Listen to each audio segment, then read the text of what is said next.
What is up, everybody? Happy Sunday. Welcome back to NFL Turf Talk right here on DSM Media. We will be recapping the Chargers-Chiefs Thursday night matchup. Should Justin Herbert have been left in that game in the final 5 minutes? We're going to break down the entire slate today, give you guys our best bets, our pigskin picks, and our game of the week. That and much, much more when we're back in 30 seconds. One-on-one. Lovett flares out to the right. Caught over the middle and into. He's at the 45. Are you kidding? Oh! He's going to go! Oh, Brady gets hit. The ball is out. Philadelphia has it.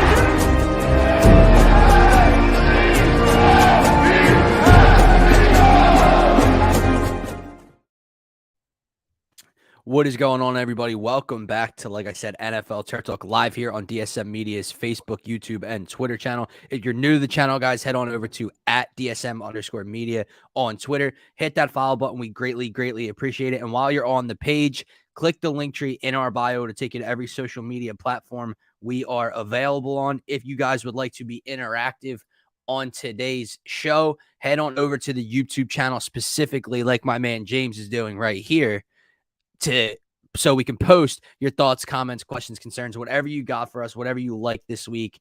Be interactive with us. It makes the show a lot more fun, makes it more fun for you guys. And also introducing the newest member of DSM Media, my man James Lewis. But Scotty, what is going on, my man? Not much, man. Just getting off to a busy morning, started my day a little active. I went to bed stupid early last night. I was beat from Friday night. So I woke up fairly early today, got a little spin cycle in, and got the juices flowing. Now we bring the brews out. I put in the work for the brews, and now I get to enjoy the rest of the day. But I'm ready for some football. There's a good side to Eagles games not being on during Sundays. Yeah. There's a bad side too. Don't get me wrong. But there is a good side where we get to watch all the other football going on. I don't have my eyes glued. A little red zone all day long, kind of relax. Like fantasy, sports betting. That's what today's about. Yeah, there's no negative energy for. Well, I mean, there will be negative energy once I lose my first bet of the day. But the Eagles can't disappoint me today. I guess I can say that. So I'm one half of your host here, Dylan Davis. You find me on Twitter @DylanJD98. Like I said, that's my man Scotty, my co-host here on Turf Talk. Find him on Twitter @ScottyDrown. Man, let's start with that Thursday night matchup, Chargers-Chiefs. We both picked the Chargers to come away with the win in this one. It was leaning that way. Yeah. Third quarter, 17-7, and the Chargers are about at that point it was what, 17-14 or 17, whatever the score was. The Chargers were about to put one of the nails in the coffin, 1st and goal inside the 5. Let me start there, because I see a lot of talk about this play, and it's really the play that changed the game. So when they get inside the 5 and the tight end is clearly gassed and is calling to come out of the game, the Chargers tell him no, because they want to go hurry up and not allow the Chiefs to change personnel defensively, which I understand. But obviously, Herbert throws a pick 6 from the end zone, right? Yeah. And this tight end is catching a lot of flack, dude. Yeah. Gave up on the play. My man, if this dude is so gassed that he's trying to come out of the game and you tell him no, that's on coaching. How is he your read? Like, out of everybody on the field, that's who you throw the ball to. The one dude who's asking to come out because he can't continue. And then dude, he caught all the flack. He ran a lazy route. It's a good ball. He didn't go back to the ball. He didn't attempt to make a tackle. He picked up his mouthpiece. Dog, he told you he had to go down. Yeah, he wasn't going to make that tackle. I mean, I get giving up on the play. It's not a good look, but to me, somebody else. I'll be honest, dude. I don't know. Are you saying that you would blame Justin Herbert? I'd blame Justin Herbert, the coaching staff. I blame the coaching staff. I blame Herbert as well, though, because you throw it to the one dude on the field that doesn't want the ball at the moment. Like, he asked to come out. Throw it to somebody else. Run the ball. Throw it away. Do something. Don't throw it into a tight window to the one dude that's too tired to continue. No, I'm with you. I think I put it more on the coaching, just because I'm like, Justin Herbert, if they are hurrying the offense up, Justin Herbert doesn't need to be looking at Everett to make sure he's good. But like at the same time, you should be aware of every player on the field, what they're doing, what they're lining up like. I guess in an order, I would put it on coaching, then Justin Herbert, and then Everett. Correct. Everett, okay, you can get to the bottom line and be like, okay, Everett needs to be in better shape. Everett needs to do this and do that. But if you're gassed, if you just caught 2 receptions in a row, it's not unreasonable for you to ask to come out of the game. Now, I know me, if I'm an NFL player, I wouldn't want to come out close to the goal line if I could have a chance at scoring a touchdown. Right. Even if I did just have some play. But he was gassed. He was begging to come out. Like, he didn't just go, and then turn around and go back to the play. He was like, and kept going. So I put it on coaching first, but I do like that you point out Herbert's fault in that as well, because there is a little bit to blame on Herbert in that there's a lot to blame on Herbert in that case, just on the lack of awareness. Throw it to somebody else. You've been going to Mike Williams all day. Like, it made me laugh. Like, you threw it to the one, you spread them out wide. There's about 4 receivers. There's about 4 routes on that set. And that's the guy you read, and that's the tight window you try to get into. But that's the play that changed the game, and Eckler, it was obviously, again, early in the game, you get down to the goal line and you give the ball to Sony Michel 2 times or whatever. Like, it made zero sense to me. But then obviously later in the game, Herbert takes a hit that when you watch the replay, it's not making sense. The defender didn't drive him into the turf. He didn't land on top of him. The initial hit wasn't like the helmet crown to the. It was very odd how he ended up with basically broken or fractured cartilage in his rib. Yeah. So obviously he can't get up. He comes out for a play. He goes back in. That's another thing I would like to blame the Chargers coaching staff for. It is a 10-point game in week 2 on the road with less than 5 minutes left. That kid should not have been put back in that game. Scotty, you could have died. You could die, literally. The play that he escaped the pocket on 2nd and 2 or 3rd and 2, there was nobody in front of him. And he goes to pump fake, and I guess something happened. He couldn't even continue to run for the first down. He didn't throw it he threw the ball straight into the dirt and was like, next play. Yeah. Like, he had no business. But then it makes zero sense because he has to do that. And then the very next throw is the best throw of the season by any quarterback. Yeah. And then the touchdown was a dime. Like, it makes zero sense to me how what the ups and downs Justin Herbert went through on that drive.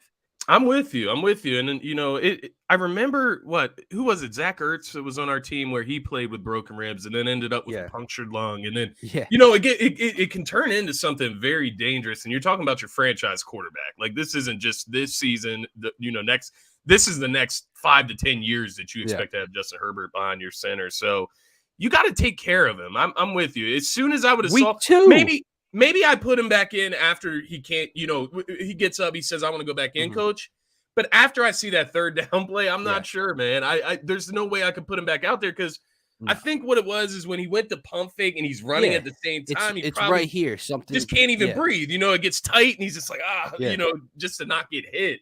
And just imagine if he does, suck that up somehow and keep running and he gets hit while he slides or something. He got hit 2 or 3 more times the rest of the way. He did, man. It wasn't enjoyable to watch at that point. I mean, that was great quarterback. And don't get me wrong, those throws, like you said, that was probably the best throw of the season. But it wasn't enjoyable to watch somebody in that type of pain go out there and play when you're very uncertain of what's going on with him. He could have internal bleed. Like, we just don't know. We're not doctors, and neither are those coaching staff either. Like, I don't know. At the end of the day, it was just, fractured rib cartilage, but it looked a lot worse. And once again, the question marks with the coaching staff.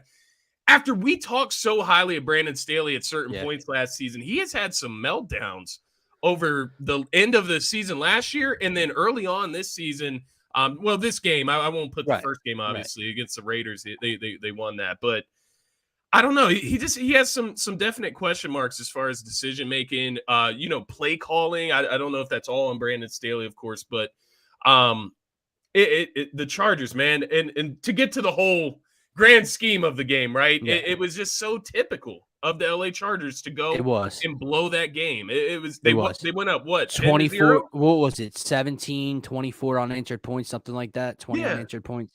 Yeah, I mean, Yeah, no. that can't So happen. so here's the thing. I agree with you, but so far we've talked about the Chargers. What does this say about the Chiefs? Mm. Because we talked pregame about whatever the outcome of this game is, one way or the other, it's going to be a statement from said team.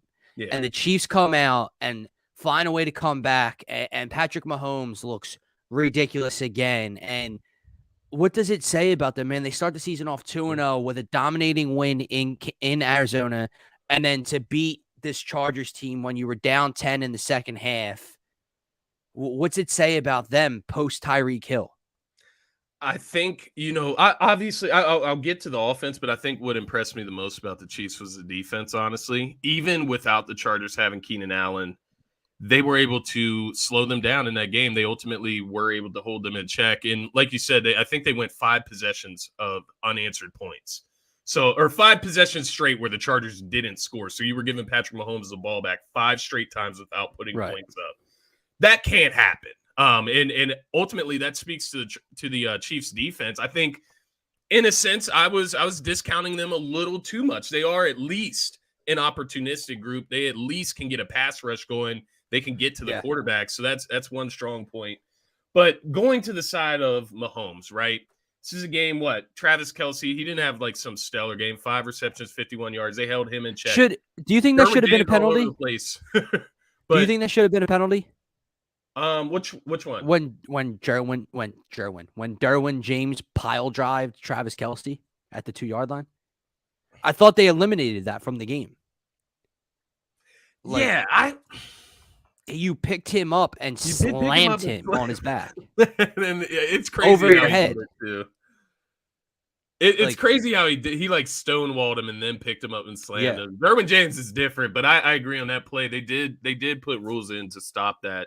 And ultimately, Travis Kelce could have been hurt in that play as well. Talk about plays that can hurt you. But the Chiefs, I think they proved that they're steady, man. And Clyde Edwards-Helaire, he's looked explosive in that offense as well. I liked what he did in that game. Mahomes, I mean, he's going out here. He slays Justin Herbert. He slays Kyler Murray in the first week. He's on one of these streaks. I think it's they're calling it like a revenge. I don't think it's like a revenge. He doesn't have anything to be like vengeful about, but just kind of like, I am the best quarterback in the NFL. I think it's I still am. Like, I'm going to be the MVP this year. That's the type of caliber season that he's starting out with right now. It's an MVP caliber. He's been perfect. No turnovers in that game. I don't think he had any fumbles either. He definitely didn't have any interceptions to start the season so far. So 7 touchdowns to start the season after 5 in the first game, 2 in this one.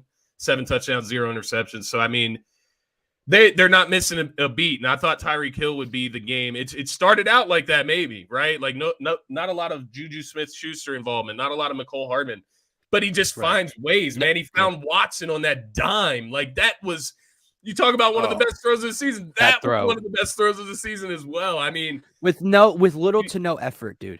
Like, it looked he has no so effortless. lack of trust in any teammate. He'll throw it to anybody. And I think that's the biggest thing. He trusts all his teammates. I agree, man. So before we move on, that's the last thought on my mind about this Chiefs team, Scotty. It's like, if it's not now, if it's not this year, with the way these 3 other teams in this division loaded up on both sides of the ball, and what the Chiefs look like on paper outside of Mahomes and Andy Reid and Travis Kelce, if it's not now and they run through this division again and win this division and stack up 12 or 13 wins and make a playoff run, when? My question, like, Russ is like, if you're Denver, if it wasn't like, I'm not saying it can never happen, but Russ is like, if it's not this year where any of those 3 teams don't put up a fight or can't knock them off, my question is when? Because he's only like, dude, he's 25, 26 years old. Like, this could go on for another decade. And they're going to fix their problems defensively. They're going to add talent in future years. Like, they're not going to stay the worst defense on paper in this AFC West division. So if it's not now, when the hell does this reign kind of start to go away? And I don't know the answer to that. So again, it's only week 2. I'm not overreacting. We'll see. It's not, the one loss doesn't mean that the Chargers are done. but it was a statement win by Kansas City, in my opinion. It was a statement win, and it is just one of those games where you kind of realize like Patrick Mahomes may be good enough. He may be so great that like everything else doesn't matter. Like he may be one of those quarterbacks where he is so great. If everybody could just have a play or two in the game, they'll win the game. It's really, I think the distance in that game was kind of Patrick Mahomes and Justin Herbert. Not Justin Herbert throws that interception, pick six. Patrick Mahomes does not. Like I think it's one of those. It's just one of those games where it gets pointed out to you. Chargers clearly have the better defense. Chargers have Austin Eckler, a better running back. They have Mike Williams, a better wide receiver. Now, obviously, the tight end, Travis Kelce. Shout out Mike Williams anytime TD score. Yeah, Mike. Hey, that brought in the cash that night for sure. And shout out to you for calling that out. I got to give some credit. A little live action. I wouldn't have put that in if you wouldn't have hit me. With thanks to DraftKings for the early payout. Yes, sir. Take that early payout. Chargers took care of that for us at least. Oh yeah, thank them for that. But yeah, that was a statement game nonetheless. Chiefs. Yeah, no, I agree. All right, man. Let's move into this Sunday slate right here. And let's start with maybe. Do I want to call this the worst game of the weekend? Sure, maybe I will. The Jets and the Browns in Cleveland. So obviously Zach Wilson's still out. Joe Flacco at the helm there in New York. No Deshaun Watson. You have Jacoby Brissett manning the backfield for the Cleveland Browns. What are your thoughts here? Because I see some people showing some love to the Jets, and I'm not getting it. Like, if the Browns showed you one thing, now they squeaked out a win against Carolina. I understand that, but the Browns roster is still like Super Bowl ready. If they had a quarterback, they'd be one of the dangerous teams in the AFC. So I don't know where people are getting this idea that Joe Flacco is going to walk into Cleveland against that defense, against Nick Chubb and Kareem Hunt and that roster, and come away with a win. I think the Browns, I know it's hard to say this with Brissett back there. I think the Browns maybe rout the New York Jets today.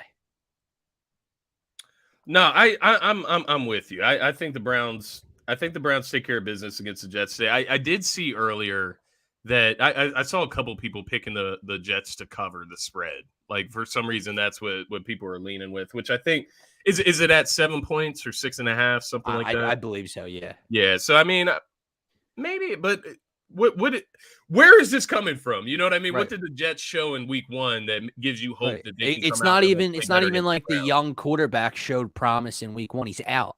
He's out. You're throwing stock into Joe Flacco and a bad young Jets team. Yeah, yes, I'll say they're bad. Like everyone wants to hype better up. Than Jacoby Brissett? No, and I'm not a Jacoby Brissett guy. Jacoby Brissett's number 30. Joe Flacco's number 31. Like. There we go. Let's elaborate. But yeah, I'm with you. I don't see the Jets. The Jets are the Jets, man. And maybe the Zach Wilson, maybe when he returns, they can give him a little hope, but I'm not putting money on the Jets in any type of way. No, I agree with you. I just want to get that game out of the way. It's the most boring game on the slate. Another semi-boring game, divisional game, obviously a rematch of that Week 18 storyline.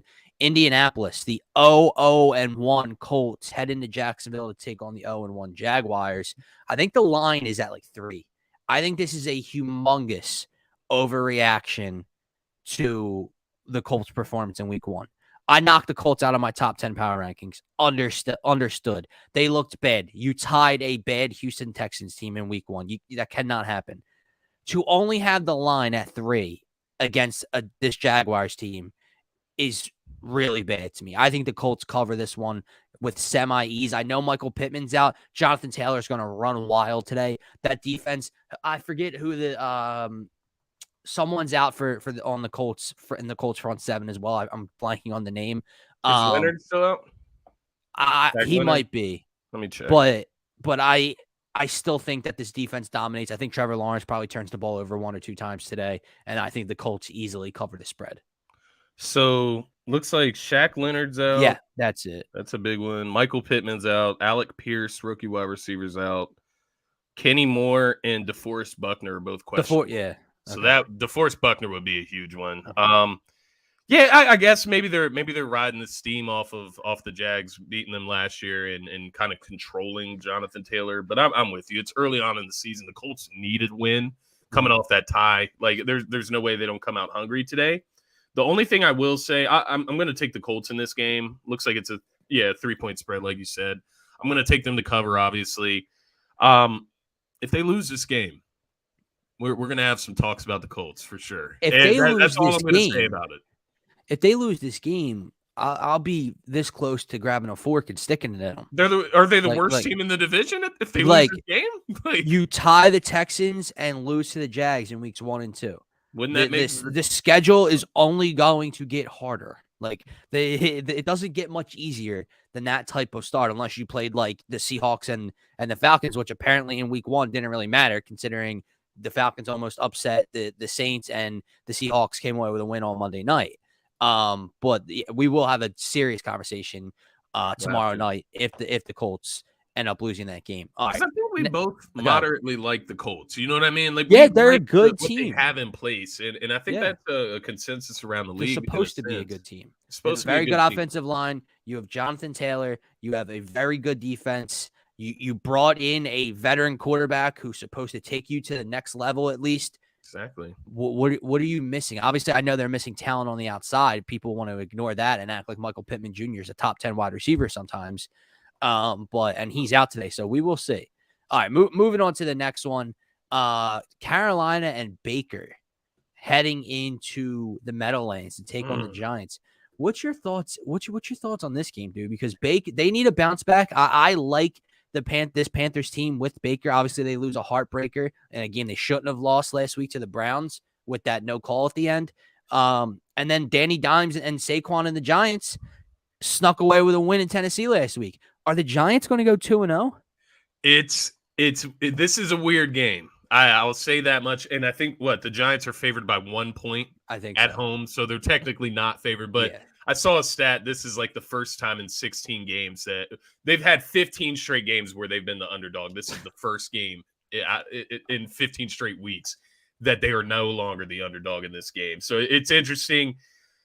I feel shy to pick against the Giants after they do upset the Titans in week 1. And, the Panthers aren't some world-beating team, but you're going to do it anyway. I'm going to do it anyways. And the reason I say that is because if the Giants are able to beat this Panthers team after a week, beating a tough Titans team, that's one thing. The Panthers and the Titans, I don't think they're like top 5 or top 10 NFL teams, right?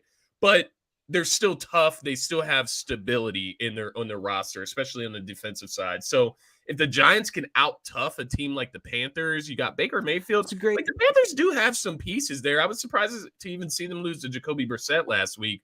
We talked about what transpired at the end of that game, but nonetheless, I do have the Panthers in this game. I do agree. I think Baker Mayfield, even though they lost that game in week 1, I don't think that he played bad. I thought he played pretty good. He had some nice throws out there. Robbie Anderson got going. They need to get DJ Moore involved. They need to get CMC involved. That's where I think CMC needs more than 10 carries this week. That's the biggest thing. And I do think this is a CMC game. I got an anytime touchdown with him. I got a parlay with him in it. So I'm with you. Well, I think I'm with you if you're picking the Panthers, but I'm with you in the sense of Baker, CMC, DJ Moore. These guys got to get it going on offense, get a win here against the Giants. The Giants aren't a good team, but if they beat the Panthers, we'll talk about it at least.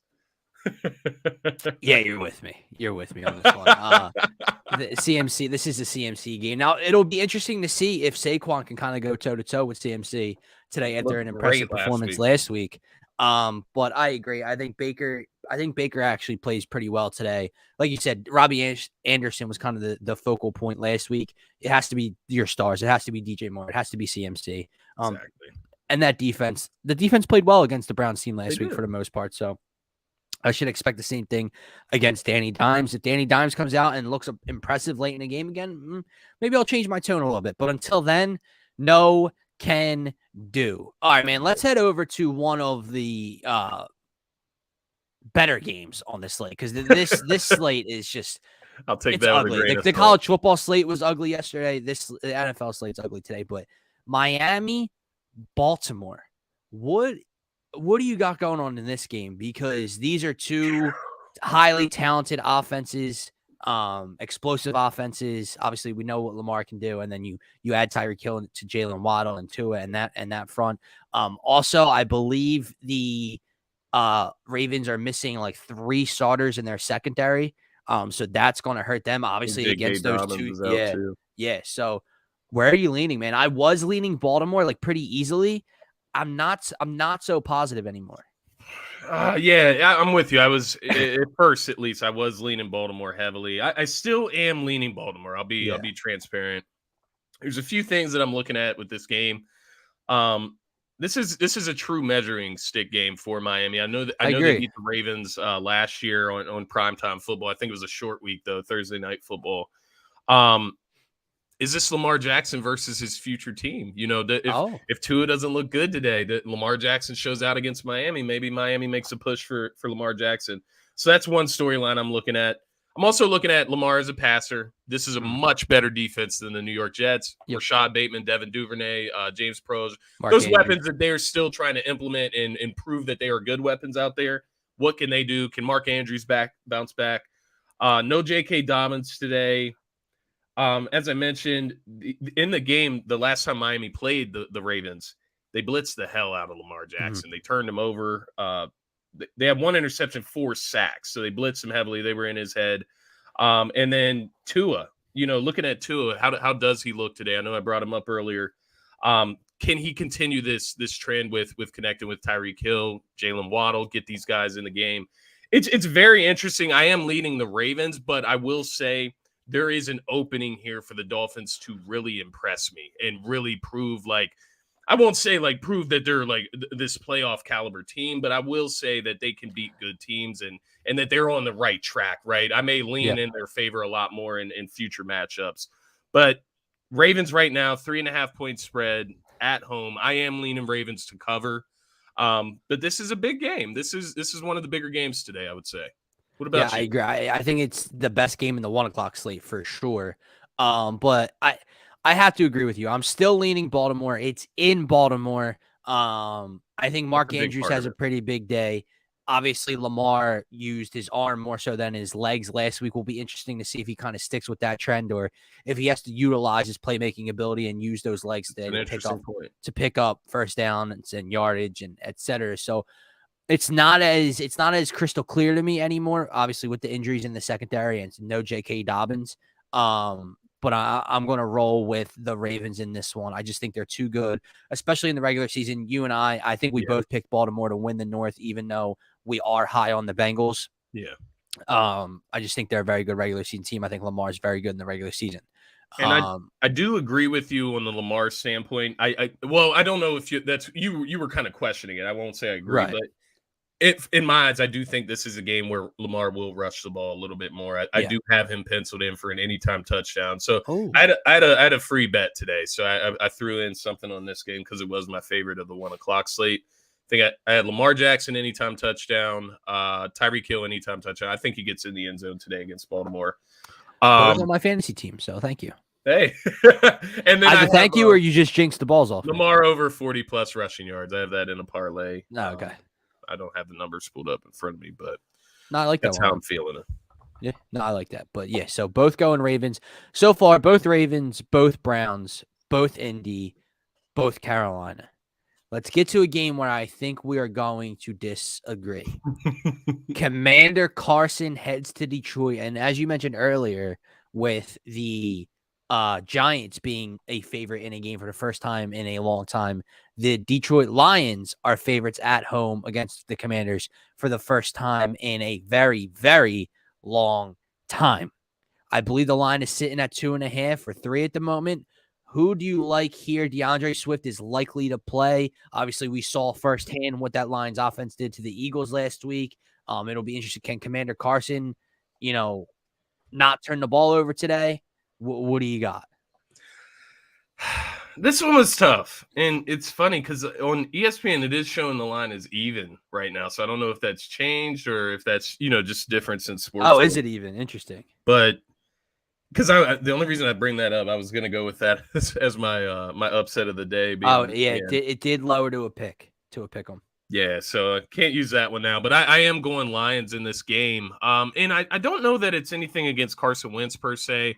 I just more or less, I think this Lions team is much better than they were previously. I saw Washington come out and I won't say struggle, but they barely beat the Jags.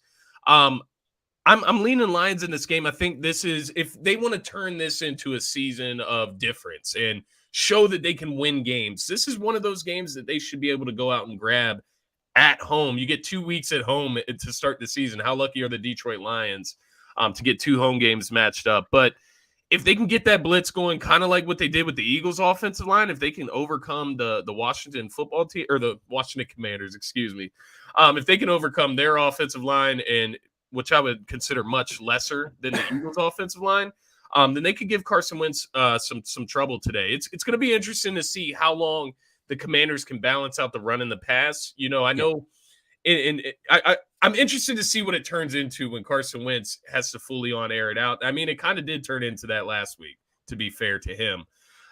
He can't turn the ball over. That's going to be a big thing. I think, you know, in week 1, it's okay. You're just getting the rust out. There's a lot of quarterbacks going through that.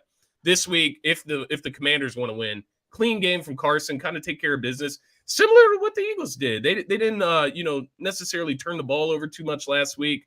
Just kind of played disciplined in a sense, and came out of there with the W. I am going with the Lions. I like their weapons. I think Swift has another day today. I know there was a lot of hysteria going around about his injury, and I was part of that. I have him in like 3 fantasy leagues, so I don't need DeAndre Swift missing practice or sitting out of games and shit.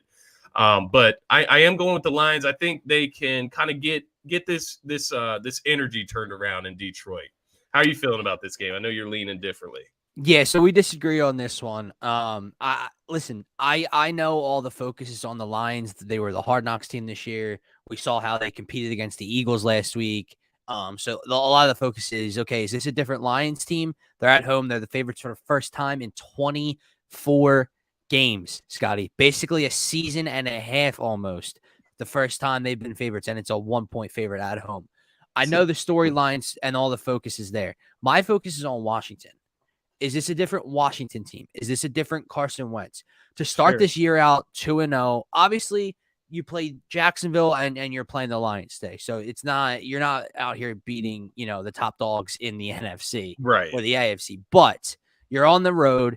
Does Carson come out and have another day like he did last week? Does Riverboat Run kind of balance out the rush and the pass attack? How does this defense look against the Lions? Are the Lions going to go out and drop 30 on them like they did against the Eagles? Or can this defense step up and play at a high level as well, still without Chase Young? All my focus is on Carson Wentz and the Commanders in this one, and I like them to win. I think that Carson's not going to turn the ball over today.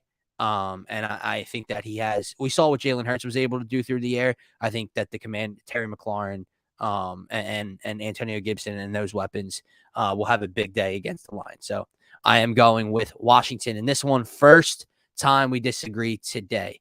Next game, another divisional matchup in the NFC. The Bucs travel to New Orleans to take on famous Jameis and the Saints.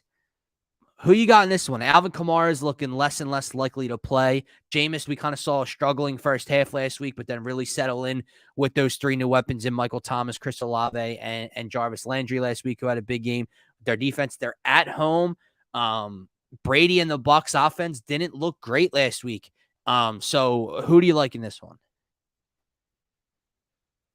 You are muted, my friend. My bad. I was burping there, so I didn't want to burp in the mic. No, this one's interesting because I'll be honest. I originally had this picked as my upset of the week, the Saints over the Bucs. I felt like that was a good one to pick. Just because the Bucs struggle with the Saints, obviously. Yeah. It's a hard-nosed Saints team. And I don't think that changes in a sense just because Kamara's out, but it hurts their chances, definitely. Yeah. Like, the defense is still going to be there. It's going to be a tough day for the Buccaneers, nonetheless. But the Kamara, just that big play ability, that game-changing ability, even the decoy ability of Alvin Kamara being on the field, opening up the offense for the passing game, I don't love that he's out. So it looks like the Bucs are 2.5-point favorites right now. I still have something inside me that wants to lean towards the Saints. No Chris Godwin. Even with Kamara out, there is no Chris Godwin. Julio Jones might not play. Leonard Fournette came into the game questionable. Yeah. Mike Evans came into the game questionable. Bucs offensive line has been beat up. I'm gonna go with Jameis revenge game. I'm gonna go with the Saints in this one, and I just came up with that in my head right now. That's where On I'm the going. spot. I'm not gonna leave my original pick, even though Kamara is most likely gonna be out. I still think they have the pieces in place to just give the Bucs a headache. I'm not saying they're a better team than the Bucs by any means. Right. The Bucs have a great defense as well. I just think they have the pieces to give them a headache within the division, and it's as simple as that. I think the Saints have a really good chance of winning this game. And I think it's a good place for me to pick my upset of the day. So that's what I'm gonna roll with. I agree with you. I'm not taking it. I'm not putting money on it today. However, Yeah, you're focusing I wouldn't on go that far. you're focusing on missing Kamara in the offense. I'm going to take it to the other side of the ball. I think that this defense has the Bucs offense struggling today. I think they give Tom a little bit of fits. I think Tom throws an interception or two today. No Chris Godwin is big for them, especially like you said, with possibly no Julio and Mike Evans and Leonard Fournette being banged up. Now, obviously, the Bucs defense reversely is still very, very good. They gave Dak and the Cowboys fits for the entire game last week. They were the only defense to not surrender a touchdown last week. So obviously they could give Jameis a lot of issues, who we know Jameis likes to turn the ball over a decent amount. But I'm going to go with the Saints in this one. I think their defense gets to Tom and turns them over today.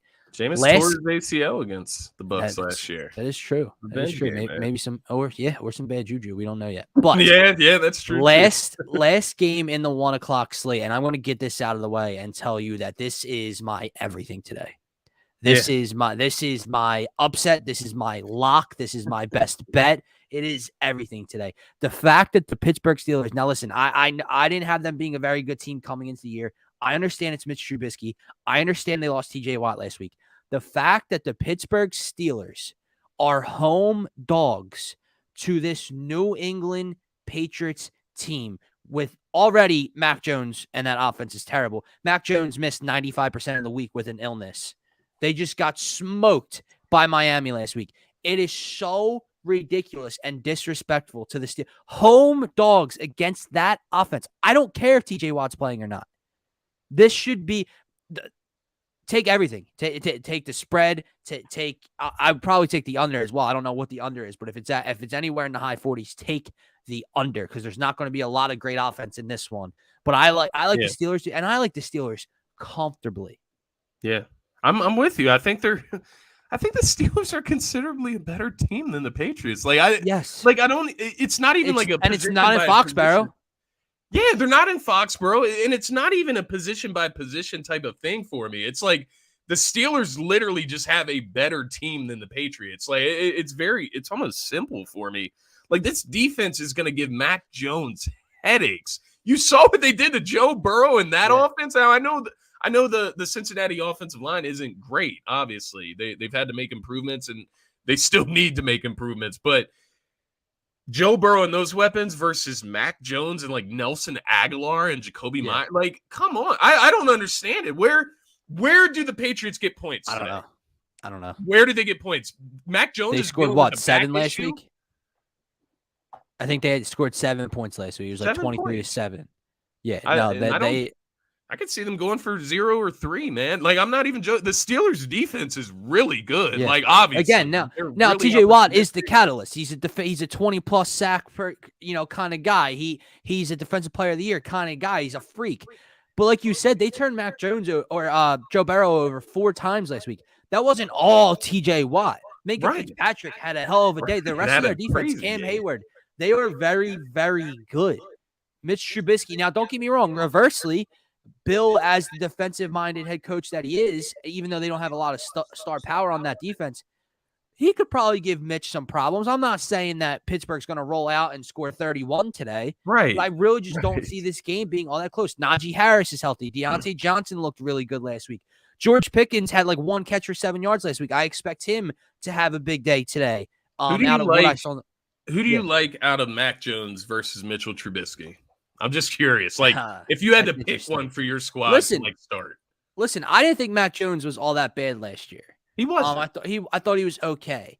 But with the weapons around him comparatively, and then also, listen, I'm not a Mitch Trubisky guy by any stretch of the imagination, but the dude's record, like, he wins a decent amount of ball games, and this is his first team that he's actually had some weapons, some form of weapons on the outside and in the Yeah. backfield, and a good offensive line and a good defense to complement them, right? So I would trust Mitch Trubisky at this point in time over Mac Jones and Drew. Listen, man, I hope so. Like I said, I'm putting my money where my mouth is on this one. This is my lock. This is my They upset. turn 'em This is over, it everything could to me happen.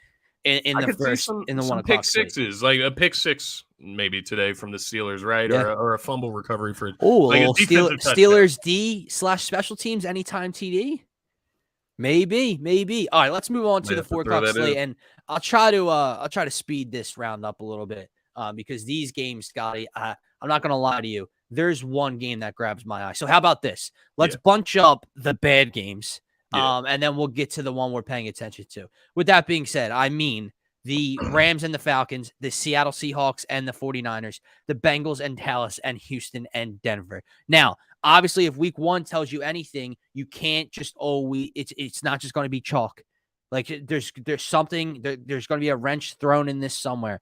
However, I can't find it, Scott. If there's a hole in this equation, I can't find it. The Rams coming off a loss at home against Marcus Mariota and the Falcons. This should be a rout. Trey Lance and the 49ers at home. The Seahawks coming off a win against Denver. I think they might be a bottom 2 team in the league. This should be a rout.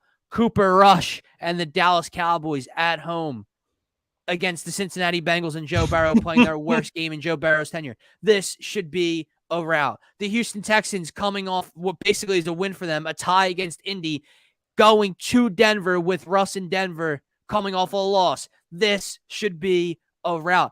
If there is a mistake in this equation, I cannot find it, Scotty. Am I wrong here? I don't think you're wrong. I think the only one that I would put just a minor question mark beside would be the 49ers and Seahawks. And the only reason I say that is just how bad the 49ers offense looked behind Trey Lance. And Trey Lance he let his demons out this week. He's okay. He's all right. Oh, man. Jimmy and Strip Club Trey. Come on, Oh man. my God, Strip Club Trey, porn star Jimmy. My goodness, what a QB room. But I that's why I say I would still take the 49ers in this game. I just think there is room for Trey Lance to play bad and Geno Smith to just do some weird stuff that he did against Denver yesterday. That's the thing. That's the thing, Philly Irish. Is Trey Lance ready? And if he is not, if they rush this thing, which it looked like they did in week 1, but it was bad weather conditions as a Chicago Bears defense in Chicago, whatever. He needs to come out. He does need to get this win, and he needs to get it comfortably. He needs to beat the Seahawks by the 9 point spread that they have it at right now. They need to take care of business today, but I do worry about Trey Lance. Hopefully he could take a little bit of that worry away today. But that would be. I agree, man. Listen, I'm not sold on Trey Lance. We talk enough about this topic, but I still think this offense is able to get it done. And again, it's the opposite end of it. It's the opposite side of things too. It's not the 49ers coming off a loss. It's the 49ers coming off a loss with a bad Seahawks team coming off of a big win on Monday Night Football. Yeah. I'm not seeing it. Terry, there you go, Terry. There you go. 1-on-1. Call it in now. All right, now let's get to the more interesting 4 o'clock game. Before one question, go ahead. I'm sorry, I don't mean to interrupt, you're good. but do you have the Rams covering 10? So I have a couple plays in where I've altered them down. I've teased them down to 5.5, and I have them at -6. Okay. But if I had to say, I do. Okay. Dude, I think this is like the ugliest game of the week, like the most lopsided beatdown game of the week. That offense is going. That they might score 40. Yeah, and that defense is gonna be hungry too. Yeah, you know it. Marcus Mariota is going to have a horrible day. And sorry to Kyle Pitts fantasy owners, but if he had a tough week last week, albeit against the Saints. Like that's a very good defense. I think he struggles today against this Rams defense because I think, I think it's a rout in LA. But here we go, man. So the 425 in Las Vegas, Cardinals Raiders, both teams 0-1.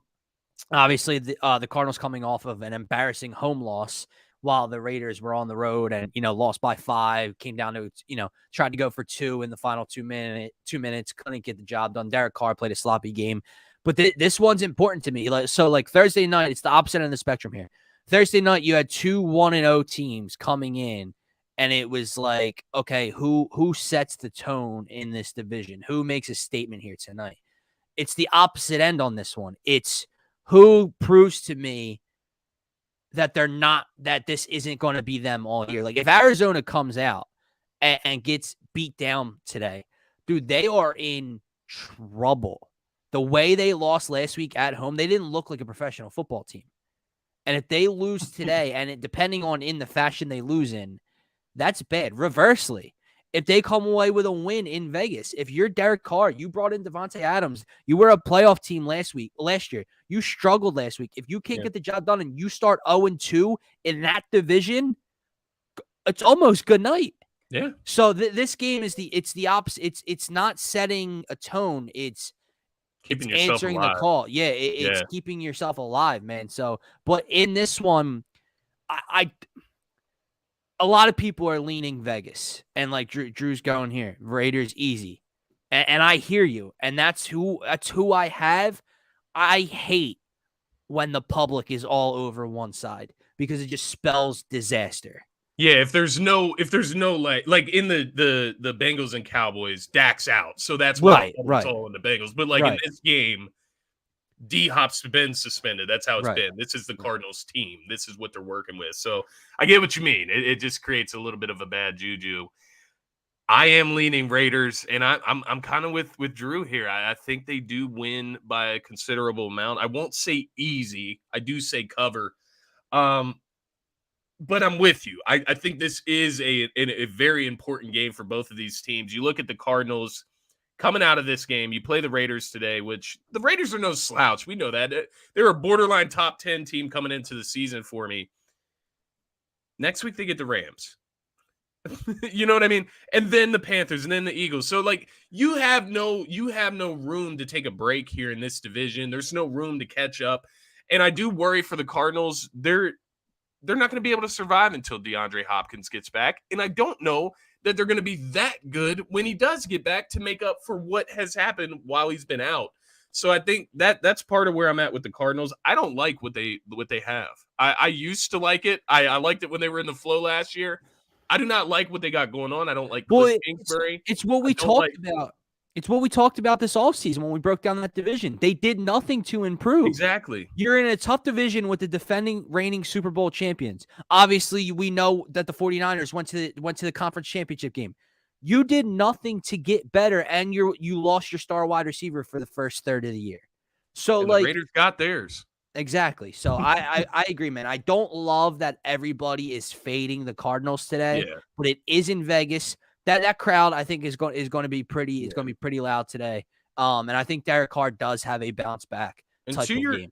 To your point with the Raiders, like both teams needing this, Raiders, their schedule doesn't ease up either. They got the Titans, Broncos, and then Chiefs next 3 games after this. They need to get this W. They have to, because I would imagine they're going to split against Broncos and Chiefs. Exactly. If you start 0-2 on the year and you see the Chiefs 2-0 on the pace they're on, how?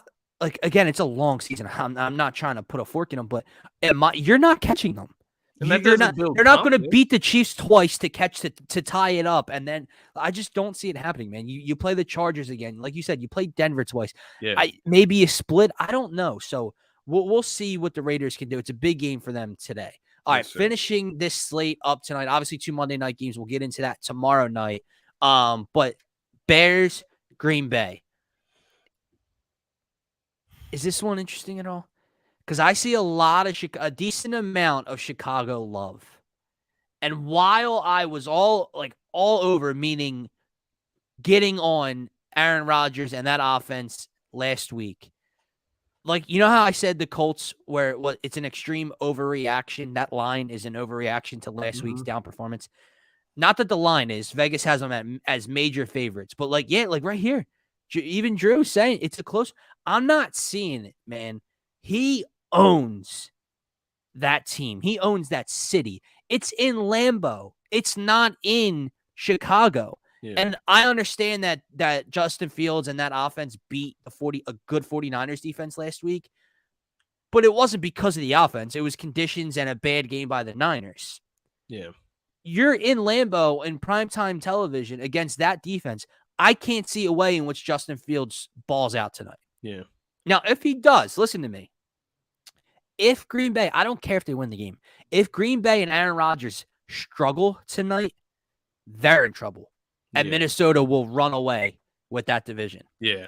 That's where I'm at. That's but where I'm at. I'm going with the Packers ultimately. That's where I'm at with the Packers tonight. And it's it's a little about the Bears, I guess. Like, they played the 49ers tough last week. There were weather conditions in that game. I know we don't want to give all the excuses. We don't want to give all the credit either. Bears have a tough defense. Justin Fields, he looked all right last week. You would like it to see him look better, but once again, they don't have weapons on offense. So I'm not confident, against the Packers team who has a great defense, right? Like, they held the Vikings to 23. I think the Packers defense did their job last week. Right. It's just a matter of taking care of business against the Bears today. I'm not worried about their defense. It's about this offense with Aaron Rodgers, and I think what better way to put the league on notice, calm the hell down, than to go out and cover.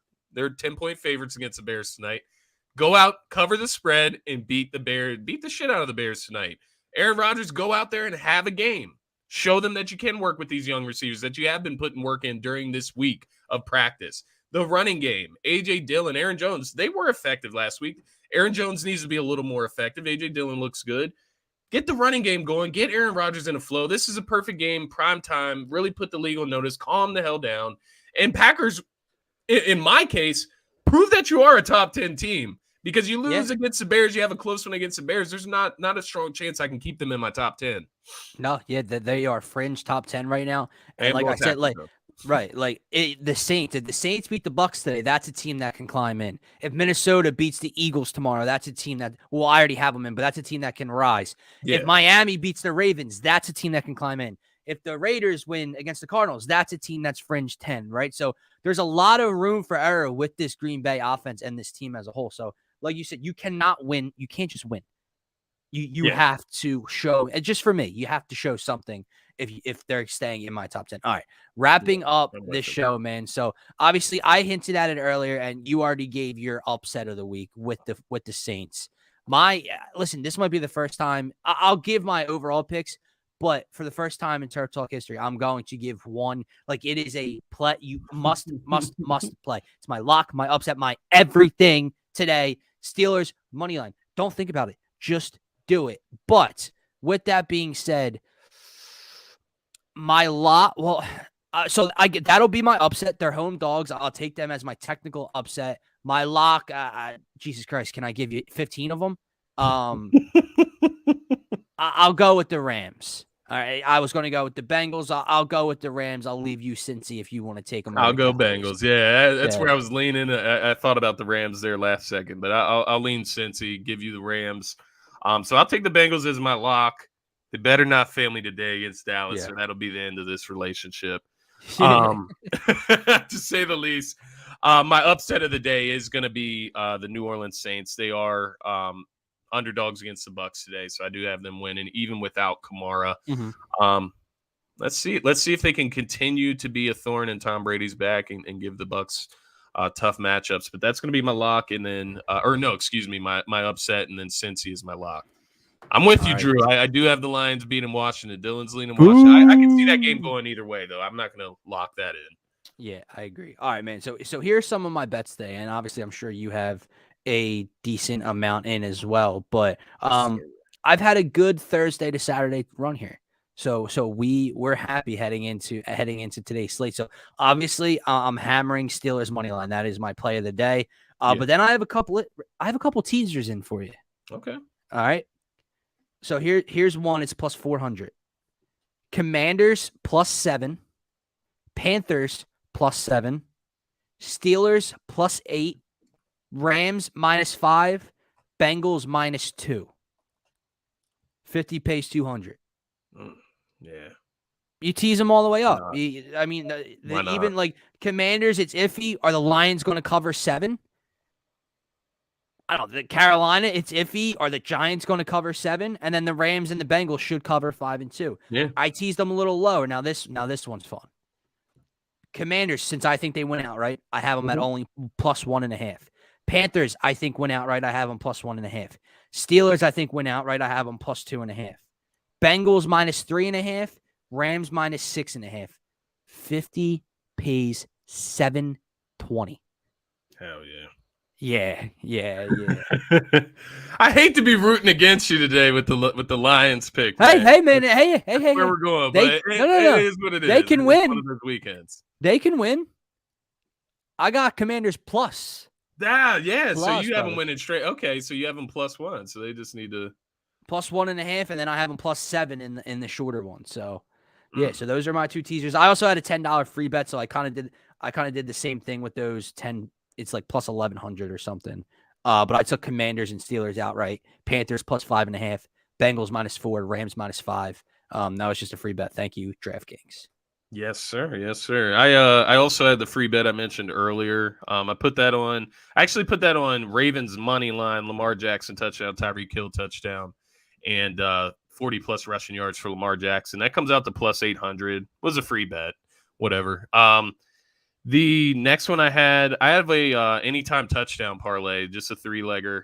Comes out to plus 766. So in that Commanders game, obviously I'm riding the DeAndre Swift hand here. Yeah. Hoping he gets in the end zone today against the Commanders. Lamar Jackson, I went ahead and threw that one in there. I do think he gets in the end zone on his legs today. And then CMC. I know we mentioned this earlier. I think this is a CMC game against the Giants today. Panthers need to get this W. And CMC needs to prove that he's still up there. And they just need to get him the goddamn ball. Get him involved. So I got a CMC touchdown today. I have a 5-leg parlay of just money lines. So in the Steelers game, I rode Steelers in that game. They were at plus 120. Where did that go? There we go. All right. So Steelers at plus 120. I had the Saints at plus 120. Oh. Colts over Jags. I had Ravens over Dolphins, and then Lions over the Commanders. That one pays out a nice payout. That one comes out to plus 2051, so plus 2051. And then I have another touchdown pick parlay. Let me see here. And this one, I only threw $5 on this one. Yeah. This is just more like what I need to happen in fantasy today. So I had James Conner, anytime touchdown. Javonte Williams, anytime touchdown. T. Higgins, anytime touchdown. Jeff Wilson, anytime touchdown for San Fran. That pays out 110 off a $5 bet. I just threw that in there. And then I have one last one, 4 picks on the Cowboys and Bengals game. I'm riding the Bengals in that game, obviously. And just wanted to give myself more interest in the game in a sense. I got Joe Mixon, anytime touchdown. Jamar Chase, anytime touchdown. Joe Burrow, over 230 passing yards. And T. Higgins, over 40 receiving yards. We'll see what it does. I only threw 5 on that one as well. That one pays out a plus 530, but that's not a huge one. But my big plays are the three touchdown scorers: Lamar Jackson, DeAndre Swift, and CMC. That's my best bet of the day. I like it, man. All right, guys. First of all, this is one of our better, well-timed shows here. We're just under an hour mark. I like it. That is going to do it for this Sunday edition of NFL Turf Talk. Tomorrow's schedule, Scotty, we got to figure it out because with that set, we're doing Eagles pregame. But with that being said, that'll be during Bills Titans, so we'd have to move Turf Talk. We'll figure it out for you guys tomorrow, breaking down what happens today and then tomorrow night's games. I'm thinking 6 o'clock Turf Talk. That's the idea in my head. I get off work at 6, so 6:15 Turf Talk. 7 o'clock. Yeah, Eagles pregame show. Got it. As always, follow us on Twitter at DSM_media. Subscribe to the YouTube channel. Follow us on Instagram, TikTok, Facebook, Twitch. We're on every social media platform available. Give my man Scotty a follow at Scotty Drown. You can find me on Twitter at DylanJD98. Enjoy your peaceful Sunday, Eagles fans, and have a great rest of your day. That's right. And one-on-one. Love it.